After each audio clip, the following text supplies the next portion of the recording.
Salut, c'est Cyril de Web de Fou, j'espère que tu vas bien. Aujourd'hui, on se retrouve pour un nouveau podcast pour voir ensemble le FOMO. Le FOMO, c'est quoi ? C'est l'urgence sur les pages de vente, c'est le Fear of Missing Out. Tu vas voir, je vais t'en parler juste après. Avant ça, tu connais le truc, tu cliques sur le bouton s'abonner, tu vas dans la description, il y a un lien. Ça s'appelle Rejoins mes contacts privés, tu cliques dessus, tu mets ton email et tous les matins, tu reçois un podcast à forte valeur ajoutée avec des informations qui vont changer ta vie et ton business, crois-moi. Également, dans la description, tu trouveras le groupe Telegram. Le groupe Telegram, c'est un endroit où je te partage ma vie perso, ma vie pro, dans lequel je partage des statistiques, mes business, mes chiffres d'affaires, bref, tout ce que je pense, ma R&D, tout ça, bref, c'est vraiment mon lieu dans lequel je brainstorm et où tu peux suivre ça, ok ? Donc si tu as envie de me connaître un peu plus, c'est clairement l'endroit où il faut être. Allez, on y va pour le podcast maintenant. Le FOMO, Fear of Missing Out. Qu'est-ce que ça veut dire ce truc-là ? Alors, c'est la peur de manquer une occasion, la peur de louper quelque chose, c'est comme ça que c'est défini. Alors pourquoi pas, c'est un peu l'idée, c'est de dire, est-ce que cette occasion va se représenter ? Ça répond à ça. Non, elle ne se représentera pas. Le truc, c'est un peu comme dire sur Booking, attention, si personne regarde les hôtels en même temps que vous, plus qu'une place disponible, plus qu'une chambre disponible. C'est du FOMO, c'est du Fear of Missing Out. Donc le truc, c'est que ça a un impact réel psychologique, tu vois. C'est un peu comme ton agent immobilier quand tu achètes une maison qui te dit pas de problème, il va falloir vous décider vite, j'ai déjà une autre personne intéressée sur le truc. Et le problème, c'est que généralement dans ce cas-là, tu dis ouais, c'est du bullshit, c'est pas vrai. Et en fait, il s'avère qu'apparemment c'était vrai. Tu vois, dans le sens, moi je me suis déjà fait passer sous le nez deux maisons comme ça. Alors pas que comme ça, mais voilà, parce que justement, je me disais ouais bon, c'est du bullshit comme à chaque fois. Quand je réserve des hôtels, et finalement à chaque fois je me fais un peu avoir, tu vois.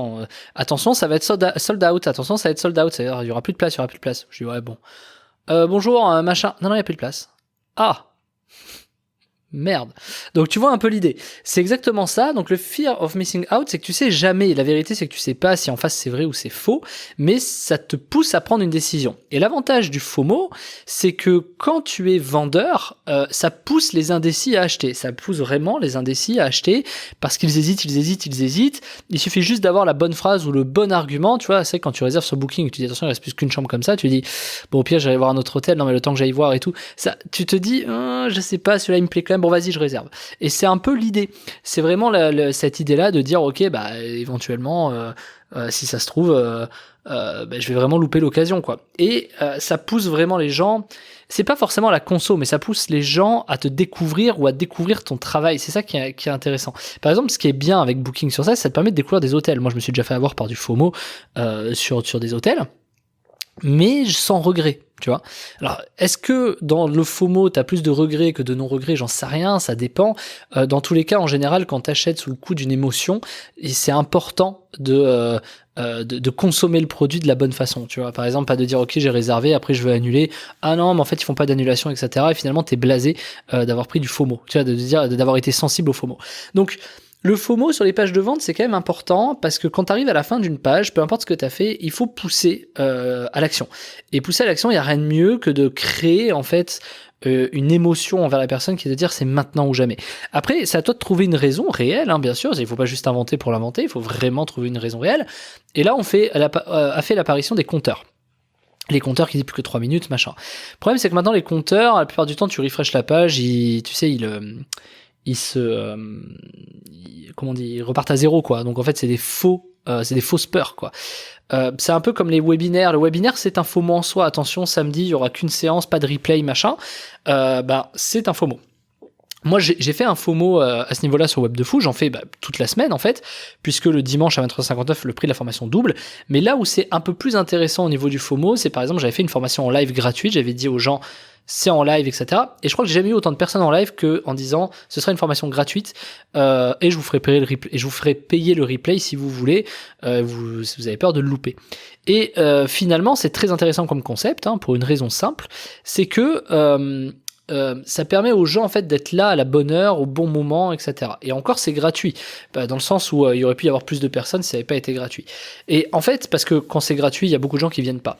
Après, ceux qui n'ont pas pu venir peuvent prendre le replay, etc. Tu vois l'idée ? Donc ça, c'est un FOMO qui a assez bien marché, je trouve. Aussi, forcément, le contenu et l'offre et tout sont intéressants, mais le FOMO a quand même cet avantage de faire passer toujours à l'action. Et c'était, je sais plus qui, je crois que c'était Roman, dit comme French Touch, je m'en rappelle plus, qui m'avait posé la question, est-ce que tu crois que si je fais des promos tous les 3 jours, en mode promo flash, ça fait faire plus de ventes? Ou est-ce que ça va faire, par exemple, plus de... comment tu dis, plus d'animation, quoi. Alors, la vérité, c'est quoi? Si je faisais... Regardons bien. Si je faisais, au lieu de faire une formation par semaine, j'en faisais une par mois avec un FOMO une fois par mois. Attention, c'est le 31, le prix va doubler, etc. Est-ce que je ferais plus de ventes? La réponse est clairement non. Si je faisais un FOMO tous les jours, est-ce que j'en ferais plus que si je le faisais une fois par mois? La réponse est oui, bien sûr. Maintenant, attention, à utiliser trop de FOMO, ça peut être compliqué. C'est-à-dire, attention, ce soir ça se termine et tout. Ce qui est intéressant, c'est de faire des promos flash et de dire, tiens, les 3 prochains jours, cette formation, je suis comme ça, cette formation-là, boum, elle va être en promo, c'est toi qui vois.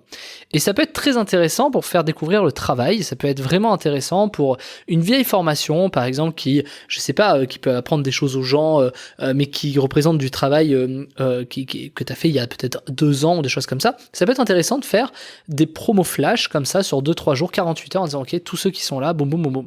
Oui, ça va faire acheter davantage. Oui, et surtout dans les dernières heures, parce que le FOMO a cet effet-là. Donc si je proposais 3 FOMO dans la semaine, est-ce que je vendrais plus? La réponse est oui.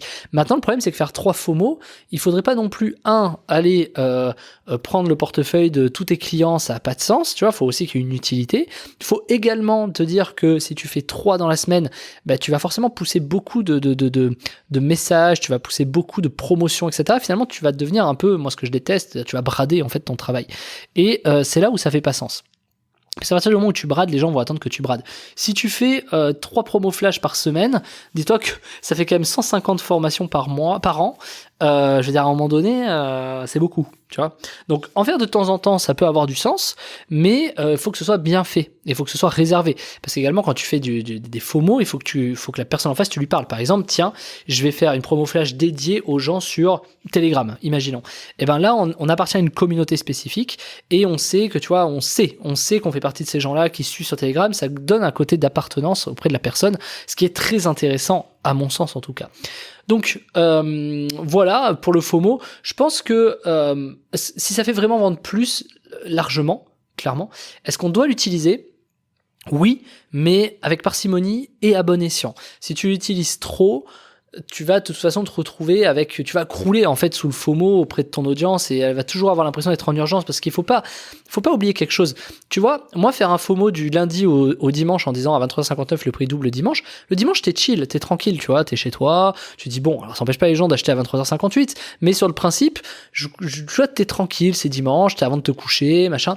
Si tu fais un FOMO le mardi, le jeudi, tu vas mettre les gens sous pression. Et c'est-à-dire que tu vas leur dire, ok, vas-y, achète.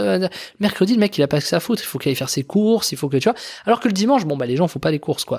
Donc, faire un FOMO le dimanche, c'est intéressant, à mon sens. Ou alors le lundi, parce que le lundi, tu recommences la semaine, etc. Du lundi au lundi, par exemple, c'est intéressant. Maintenant, il y a d'autres vérités qui font que le lundi, c'est pas forcément bien, mais voilà. En tout cas, le samedi aussi, ça peut être un bon passage. Pourquoi? Un FOMO le samedi soir est très intéressant parce qu'il reste le dimanche, t'as beaucoup d'arguments appuyés, tu peux dire que le lendemain, t'auras toute la journée pour découvrir, pour machin, ça va te prendre qu'une heure, bidule. Et puis le samedi, t'es quand même cool de se dire, il reste dimanche, tu vois, t'es quand même dans un sentiment un peu d'euphorie, en mode cool. Et c'est vrai que le samedi, tu fais en général un peu plus de ventes. D'ailleurs, c'est logique, on sort le samedi quand les gens font des choses, ils dépensent, ils sont dans la dépense.